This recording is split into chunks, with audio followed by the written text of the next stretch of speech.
welcome to ET Now Startup Central, India's first and only daily show dedicated to startups, technology and entrepreneurship. I'm Chandra Shrikant coming to you live from India's startup capital, Bengaluru. And as always, we start the Friday episode of Startup Central with a roundup of who raised what this week on our Friday funding meter. Courtesy Venture Intelligence, they're the ones who collate the data for us. Those numbers will be coming up on your screen on, how much VC funds were raised this week. On the face of it, seems like a pretty slow week. 8 deals in all, worth about $23 million. That's the tally we have as of now. If you look at some of the top investments that happened this week, Meesho raised around $11 million. So I guess out of the 23 million, almost half of it was raised by Meesho, and the second big one was by Locus. So those were the two prominent investments this week.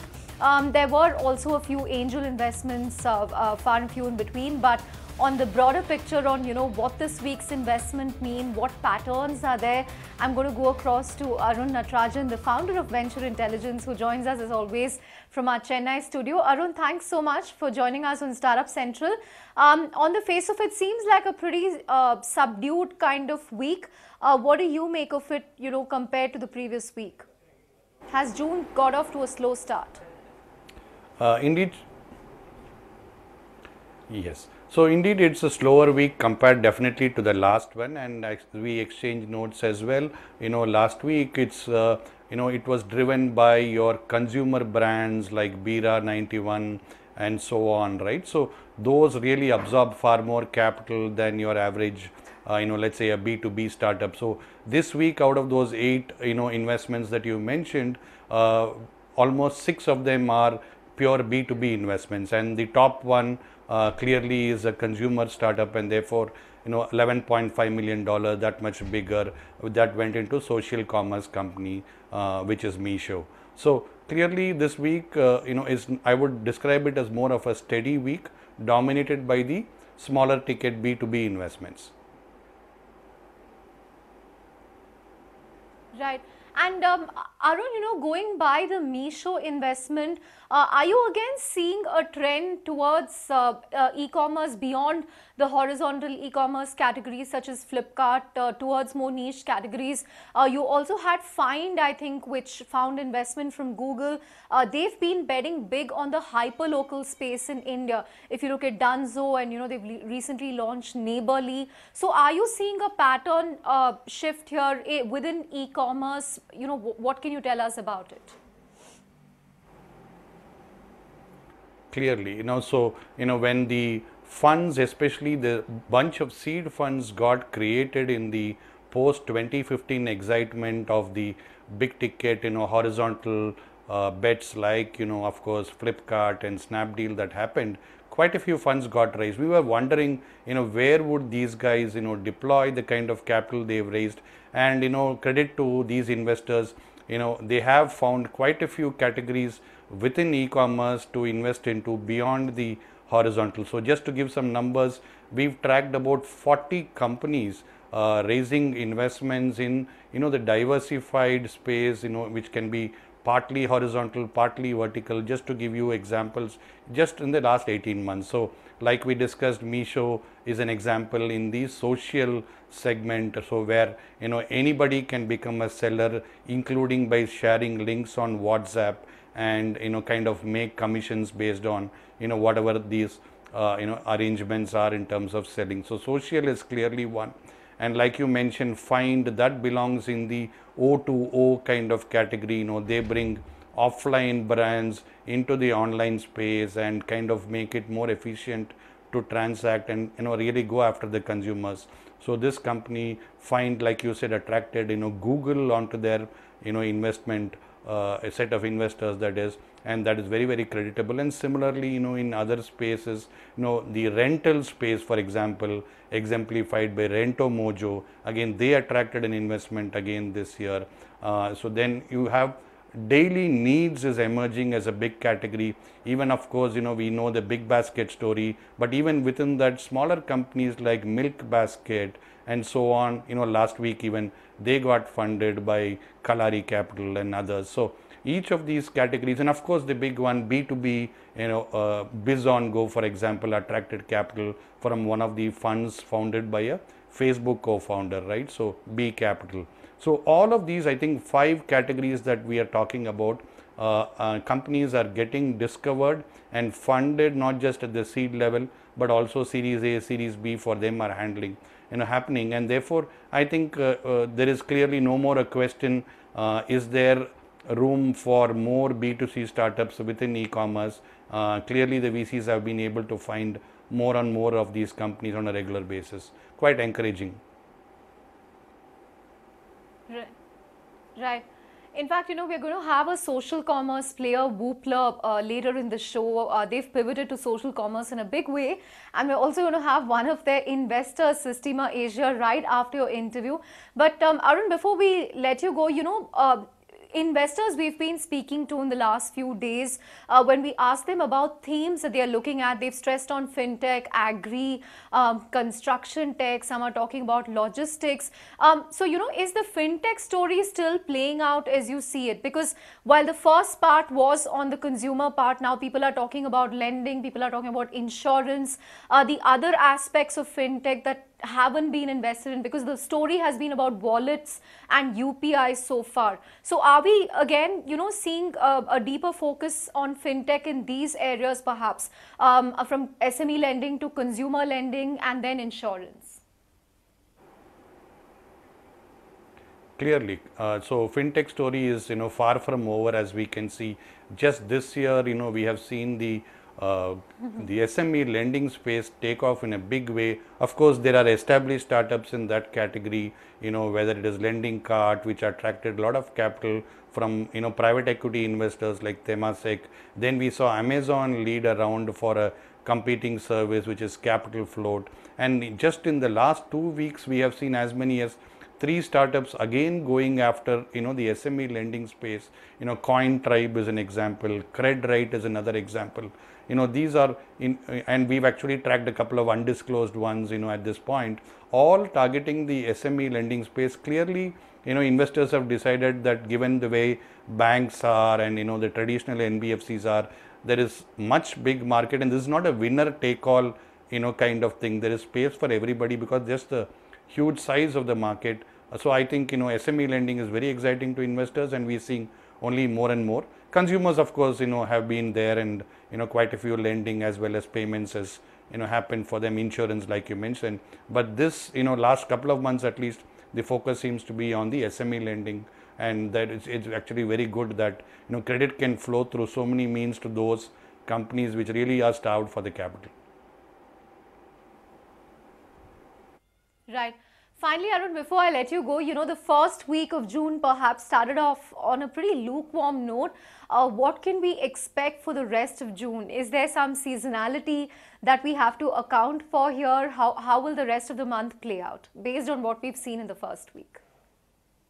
So I definitely, we really had a earthquake in terms of, the exit from Flipkart. So frankly, I think that those aftershocks, especially in terms of good aftershocks, will happen, especially in the consumer space, and we are already seeing signs of that happening. And it will only encourage more people to return to B2C, and within that, like we just discussed, e-commerce and the sub-segments. So I don't think there's any reason to suspect that we will have any slower phase. And eight investments, like you said last week, is kind of good. Let's have a steady ecosystem rather than a huge upside as well as a downside kind of thing. Okay, Arun, on that note, thanks so much for joining us.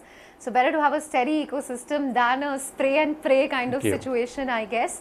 But on that note, thanks for joining us, and keeping it with the investing space, we actually have an investor on the show. Systema Asia Fund has been steadily increasing its focus on India. They've made 8 investments so far. Some of the notable ones include the likes of Lending Cart, Healthify Me. You also have Wooplr and others on the NetMeds on that list.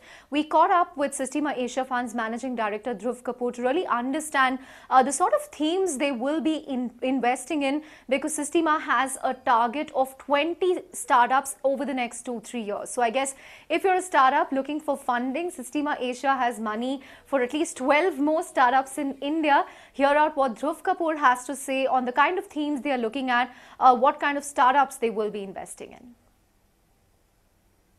So Sistema is a Series B investor. We are largely focused on mid-stage, which means Series B and largely Series C.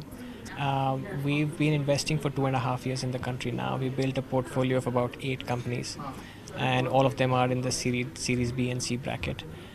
With that stage focus, we do everything that is technology and technology enabled. So any sector, whether it's fintech, health tech, logistics on the technology side, vertical e-commerce, global enterprise, global SaaS. So we look at all these sectors. And our focus is that use this capital to build a portfolio of about 20 companies over the next 2-3 years, and then see how these companies scale and perform. So we've done 8. We have another 2-3 years of investing from this fund left. And you've done 8, and I think you will look perhaps at 12 more to go in over the next 2-3 years. What will the flavor be? In terms of emerging sectors or India. Startups that are solving for India. Yeah. What will you focus on when you look at startups? So we will look at, again, on the stage side, continue to be Series B, but on the sector side, we will go deeper into fintech, for example. We'll go deeper into health. But isn't fintech already, we've seen a lot of investments go into fintech in the last year. We think the market is so huge that there are opportunities within fintech, within different verticals. Can you tell us, within fintech, is lending perhaps going to be the next? So we've done an investment in lending, company called Lending Cart, but that's on the SME side. Now consumer lending is a whole new ball game. It's a different market. Right. Insurance is a big market on the tech side. Wealth management is a big market. Financial inclusion is a big market. So we look at these sectors progressively and take bets where and as and when we find the right opportunities. Similarly, on the health side, we've taken 2 bets. One on the e-commerce side, a company called NetMeds, and a company called Healthify Me. But diagnostics, etc., are big spaces to be left. Outside of what we've already done, we believe agriculture could be the next big theme, where we've already started focusing. Construction, tech could be the other big theme. So a lot of the traditional sectors which have so far not where technology is disrupting those existing sectors, we are open to looking at those sectors. Right. And in terms of the startups that you see emerging, again, is it concentrated in the say top 4-5 cities, or are you seeing interesting startups emerge beyond this, especially in the emerging areas that you mentioned, such as health, such as agri? So just to give you an example, while Lending Cart is based out of Bangalore and Ahmedabad, that's where the head offices are, they lend to SMEs in about 1,000 towns across the country. So the end customers for these startups are across the length and breadth of country. Wooplr, you saw today, sells to about 200 customers in 250 towns across the country. So we are looking at businesses where the next wave of e-commerce is going to take place, and these are largely tier 2, tier 3 towns. Startups may still emerge from the main centers because the ecosystem has gotten developed, but the end customers may potentially come from the length and breadth of the country. Right. Finally, one big transaction we've seen in the last month, of course, is the Flipkart Walmart deal. Has that, in a sense, reposed more confidence in Indian startups that this is a good market for exits? Is it again creating more enthusiasm in the growth stage, Series B, Series C? Yeah. It certainly brings a lot of focus back to the Indian ecosystem. I think all stakeholders do benefit from this. Existing investors now can redeploy that capital back into this country. Right. LPs have now gotten a renewed focus on India because a big mega exit has happened. So I think net positive for the industry as a whole is at least our view is. And we will see how some of this capital flows back into this economy. Okay, fintech, health, agri, construction tech, whole lot of themes that Dhruv Kapoor of Systema Asia Fund is looking at. So I guess if you're a startup in any of these areas and looking for a Series B sort of investor, perhaps Dhruv Kapoor is the person to contact. But on that note, we'll take a short break on Startup Central, but come back with Wooplr, a startup that's betting big on social commerce. We also tell you what Sundar Pichai has to say about AI. Stay tuned and come back for Startup Central.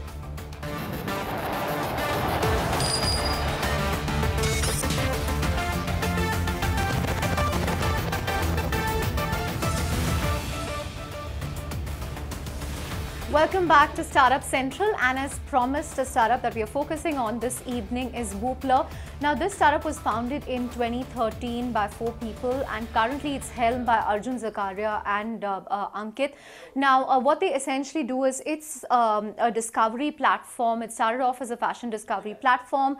They are steadily expanding into other areas, but they've now also pivoted to focus more on social commerce. So they are getting more and more social sellers on their platform to sell directly to consumers.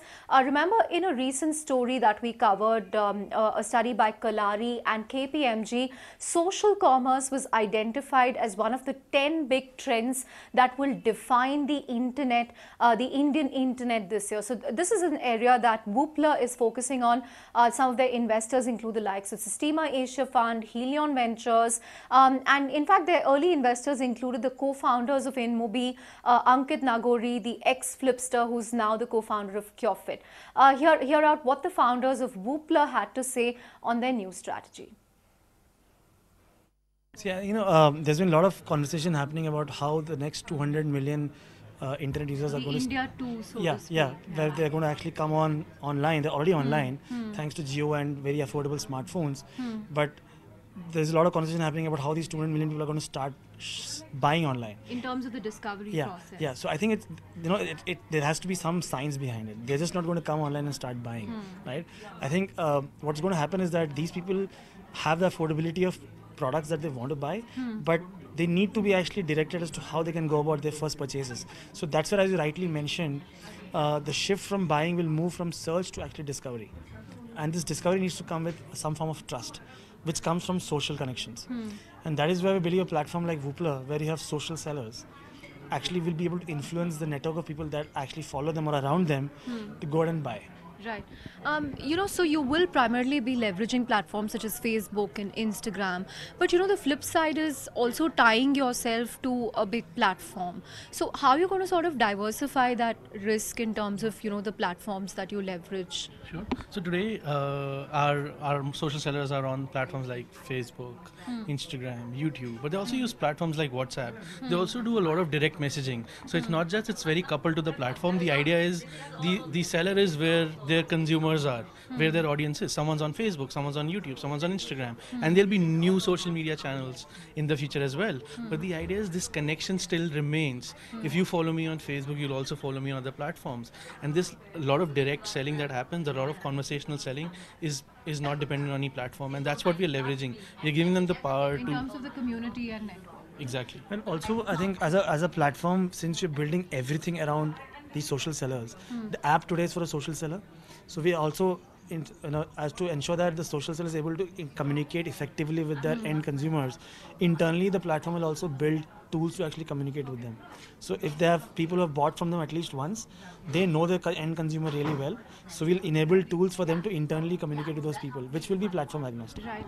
And the other big trend that's being talked about a lot is, local language. I mean, you have ShareChat out of Bangalore, which is doing really well because they have tapped into the vernacular language segment. How will you sort of, leverage that with the social commerce? Actually, we already are leveraging it. So if you look at a statistics that we've mentioned in the presentation today, we have social sellers from 250 towns and cities in India, which is they speak about 20 different languages. So the vernacular commerce is already there on Wooplr, right?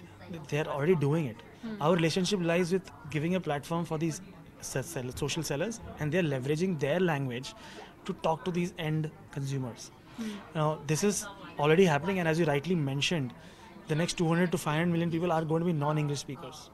Platforms like ShareChat have leveraged it to actually build content around it. Wooplr as a platform will ensure that we actually bring in the commerce piece into it. Right. Any numbers that you can share at this point in terms of transactions or the kind of traction that you're seeing because of Wooplr? Yeah. So we're seeing a 20% month-on-month growth. 20% of what? Our 30,000 influencers have reached out to 10 million consumers in less than 6 months. Okay. So to put in numbers, by the end of this financial year 2019, we should hit a $50 million sale run rate. Okay. And this all will be coming from our social sellers, 100%. Right. The other thing or worry that people talk about is, India's GDP per capita, which is lower than, say, a China or a US. And you are talking about the next 200 million. And the primary services that they use on their phone is perhaps a WhatsApp or a Facebook. Right. So do you expect them to spend on social? Good question. You know how, by the estimates that, and I was speaking to someone from Xiaomi yesterday, Xiaomi India is going to ship 100 million phones in India. They cost 8,000 rupees. $40 का phone ले रहे हो. So we believe all of these guys are our consumers, and they're going to spend at least $30-40 a year, which is a very conservative amount for their fashion and other needs. Yeah. And this wave of people will also get the new wave of social sellers themselves, and they'll help us to get those people on board. Right.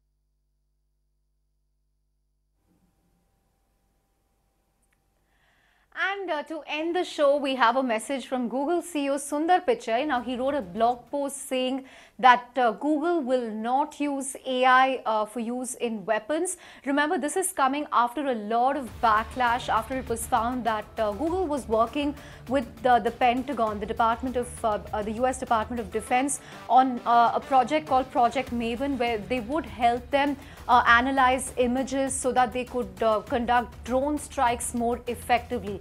Now, this obviously did not go down well with Google employees.